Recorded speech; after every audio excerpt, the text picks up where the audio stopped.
Komisi Pemberantasan Korupsi (KPK) melimpahkan berkas perkara kasus dugaan suap dan gratifikasi infrastruktur di Sulawesi Selatan dengan tersangka Gubernur Sulawesi Selatan nonaktif Nurdin Abdullah dan juga Sekretaris Dinas PUTR Sulawesi Selatan Edi Rahmat ke Pengadilan Tipikor Makassar. Pelimpahan berkas perkara kasus yang menjerat Gubernur nonaktif Nurdin Abdullah dilakukan Jaksa KPK ke Pengadilan Negeri Makassar pada Senin 12 Juli 2021 siang. Dalam pelimpahan ini, Jaksa KPK membawa berkas perkara serta surat dakwaan. Pihak KPK selanjutnya menunggu penetapan dari hakim terkait jadwal persidangan.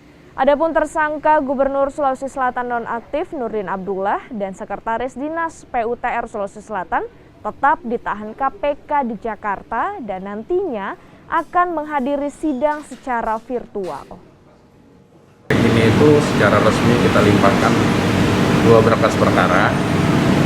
Yang pertama, perkara terdakwa Nurdin Abdullah, Gubernur Sulawesi Selatan, dengan Edi Rahmat, Sekretaris Dinas Pekerjaan Umum Dinas PU ya, Sulawesi Selatan. Jadi ada dua berkas perkara kita limpahkan hari ini.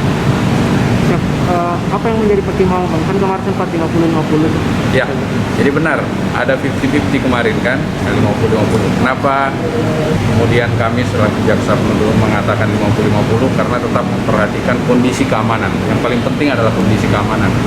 Nah, terakhir